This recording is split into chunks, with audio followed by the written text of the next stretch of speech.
नमस्कार दोस्तों, जय माता दी। दोस्तों, मैं हेमलता उपाध्याय आप सभी का अपने चैनल पर बहुत बहुत स्वागत करती हूँ। दोस्तों, आज मैं बात करने वाली हूँ महालक्ष्मी व्रत के बारे में। महालक्ष्मी व्रत जो है 16 दिनों का होता है।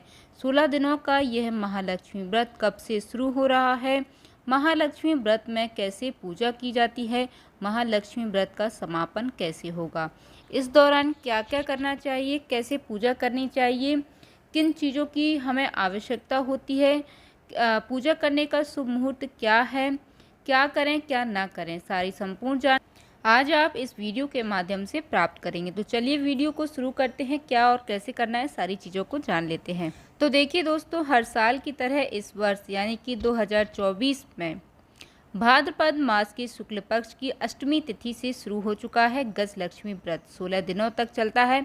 इस वर्ष यह व्रत जो है 10 सितंबर 2024 से शुरू होकर के 24 सितंबर तक मनाया जाएगा। धार्मिक ग्रंथों के अनुसार दोस्तों, श्री लक्ष्मी व्रत सुख समृद्धि के लिए किया जाता है।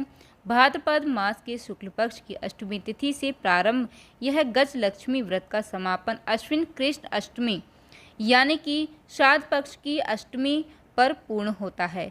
धन, सुख, ऐश्वर्य, वैभव और जीवन के संपूर्ण सुखों को देने वाली धन की देवी माता लक्ष्मी जी का यह व्रत गज लक्ष्मी व्रत 16 दिनों का जारी रहता है। चलिए दोस्तों, अब हम जान लेते हैं कि कैसे 16 दिनों के महालक्ष्मी व्रत का पूजन करना चाहिए। तो देखिए दोस्तों, पूजा विधि तो श्री लक्ष्मी व्रत भादव मास के शुक्ल पक्ष की अष्टमी से, और इस दिन जो है गेहूं यानी कि ज्वारे बोए जाते हैं। एक कटोरे में ज्वारे बोए जाते हैं, मिट्टी का उसमें ज्वारे गेहूं बोए जाते हैं। प्रतिदिन 16 दिनों तक इन्हें पानी से सींचना होता है। जिस दिन ज्वारे बोए जाते हैं उसी दिन कच्चे सूत धागे से 16 तार का डोरा बनाया जाता है, या आप चाहें तो 16 गांठ वाला भी एक डोरा बना सकते हैं। तो इस तरह से करके जो है 16 गांठों का एक डोरा तैयार किया जाता है। प्रतिदिन एक डोरे में एक गांठ लगाई जाती है, जो कि 16 दिनों तक संपूर्ण हो जाता है। तो इस डोरे की लंबाई आसानी से गले में पहना जा सके इतनी रखिएगा। आप इस डोरे में थोड़ी थोड़ी दूरी पर 16 गांठें बांधकर हल्दी से पीला करके पूजा के स्थान पर रख दीजिएगा। फिर प्रतिदिन 16 दूबा और 16 गेहूं चढ़ा करके पूजन करें। अश्विन मतलब कि कुंवार का महीना, जो अश्विन मास के कृष्ण पक्ष की अष्टमी के दिन यानी पितृपक्ष की अष्टमी पर उपवास रखकर श्रृंगार आदि करके 16 मुट्ठी गेहूं के आटे से 18 मीठी पूड़ियाँ बनाएं तथा आटे का एक दिया बनाकर 16 पूड़ियों के ऊपर रखें तथा दीपक में घी की बत्ती रखें। शेष 2 पूड़ियाँ महालक्ष्मी जी को चढ़ाएं। यानी कि हम जो अठवाई बनाते हैं, पूरी बनाते हैं, तो उसमें से बची शेष 2 पूड़ियाँ माँ लक्ष्मी जी को चढ़ाने के लिए रखें। पूजन करते समय इस दीपक को ज़रूर जलाना चाहिए। घी का दीपक ज़रूर जलाएं तथा ध्यान रखें कि कथा पूर्ण होने तक दीपक जलता रहे। साथ ही दोस्तों 16 दीपक भी जलाए जाते हैं। अगर आप दीपक प्रारंभ यानी कि पूजा के शुरू में जलाते हैं तो ध्यान रहे कि 16 दीपक जलते रहें, जिससे कि जब तक पूजा चलती रहे जब तक वह दीपक जलते रहना चाहिए। एक मुख्य दिया जो होता है, जो कि सबसे पहले घी का जलाएंगे दीपक का, वो जलता ही रहना चाहिए। ठीक है, आप चाहें तो 16 दीपक बाद में भी प्रज्वलित कर सकते हैं। तो इस तरह से दीपक जलता रहे। अखंड ज्योति का एक और दीपक अलग से आप रख सकते हैं, जैसे कि मैंने आपको बताया है ना कि अलग से एक दीपक रख सकते हैं अखंड ज्योति का। 16 दिए अलग होते हैं और एक दीपक अलग से पूजा के दौरान तब तक आप रख सकते हैं जब तक कि पूजा संपन्न नहीं हो जाती है, तब तक यह दीपक जलता रहे। इस बात का आप विशेष ध्यान रखिएगा। उसके बाद दोस्तों, पूजन के पश्चात 16 पूरियाँ जो हम बनाते हैं, वह 16 पूरियाँ आप जो है सेवैया की खीर से या फिर मीठे दही के साथ खा सकते हैं। ध्यान रहे दोस्तों कि इस व्रत के दौरान नमक नहीं खाया जाता है।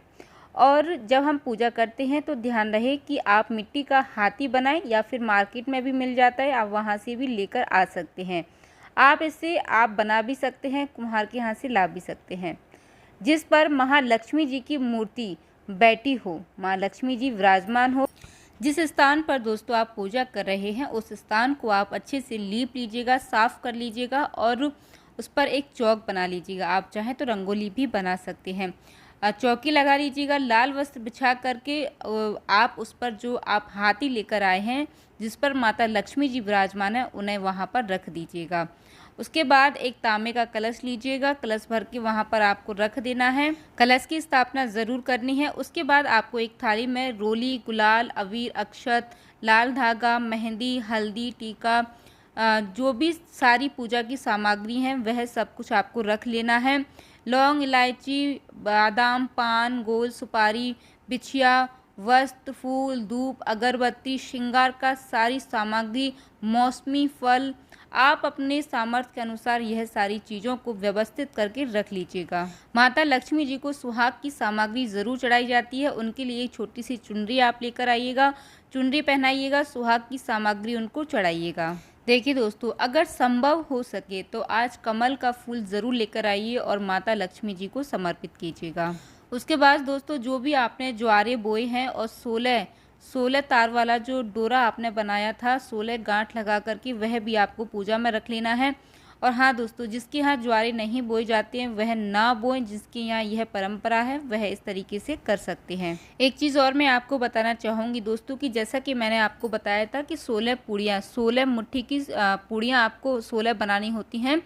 तो हर किसी के यहाँ पूरियाँ नहीं बनाई जाती हैं, किसी किसी के यहाँ बेसन से और मीठे वाले यानी कि गुड़ में आटा ऐसा कुछ करके मीठे पुए और जो है सोरी सोरा जिन्हें हम बोलते हैं वह बनाए जाते हैं, नमक वाले और मीठे वाले। तो यह भी हम 16 उनको चढ़ा सकते हैं पूजा में। आपके यहाँ किस तरीके से पूजा की जाती है, क्या परंपरा है, आप अपनी परंपराओं को ध्यान में रखते हुए आप पूजा कीजिएगा। उसके बाद दोस्तों, विधिवत तरीके से आप माता लक्ष्मी जी की पूजा कीजिएगा। सारी चीज़ों को आप व्यवस्थित तरीके से रख लीजिएगा। उसके बाद ही आप माता लक्ष्मी जी की पूजा शुरू कीजिएगा, क्योंकि पूजा के दौरान बार बार उठना अच्छा नहीं माना जाता है, इसलिए आप सारी चीज़ों को पहले से ही व्यवस्थित करके रख लीजिएगा। पूजा करने के बाद दोस्तों, कथा ज़रूर सुनना चाहिए, कथा ज़रूर सुनें। अगर आपके पास कोई है तो आप उनसे भी सुन सकते हैं या आप स्वयं भी पढ़ सकते हैं और सुन सकते हैं। उसके बाद आपको आरती ज़रूर करनी है। इस प्रकार से पूजा करके दोस्तों, आप चाहे तो किसी भी माता लक्ष्मी जी के किसी भी मंत्र का जाप भी कर सकते हैं। महालक्ष्मी नमस्तुभ्यम, नमस्तुभ्यम सुरेश्वरी, हरि प्रिय नमस्तुभ्यम, नमस्तुभ्यम दयानिधे, इस मंत्र का भी आप जो है जप कर सकते हैं। इस मंत्र के जप करने से माता लक्ष्मी जी बहुत ही प्रसन्न होती हैं। उसके बाद दोस्तों, आपने जो वो डोरा 16 गांठ वाला जो डोरा आपने बनाया है उसे आप अपने गले में भी पहन सकते हैं और अपने हाथ में भी पहन सकते हैं। उसके बाद दोस्तों, अगले दिन आपको क्या करना है कि प्रातः काल हाथी को जलाशय में विसर्जन करके सुहाग सामग्री किसी भी ब्राह्मण को या अपने से बड़े को दे देना है। जलाशय में विसर्जन नहीं कर सकते हैं तो आप घर पर ही किसी बाल्टी वगैरह में, टब वगैरह में विसर्जित कर सकते हैं। चलिए दोस्तों, अब हम यह भी जान लेते हैं कि महालक्ष्मी व्रत, गजलक्ष्मी व्रत किस दिन रखा जाएगा। तो बिना किसी दुविधा के आप यूँ समझ लीजिएगा कि 24 सितंबर 2024 को महालक्ष्मी व्रत रखा जाएगा। उम्मीद करती हूँ दोस्तों की जानकारी आपको पसंद आई होगी। वीडियो अच्छी लग जाती है तो प्लीज़ दोस्तों वीडियो को लाइक ज़रूर कीजिएगा, साथ ही हमारे साथ जुड़े रहने के लिए चैनल को सब्सक्राइब कर लीजिएगा। मिलते हैं अन्य वीडियो में। जय माता दी दोस्तों, धन्यवाद।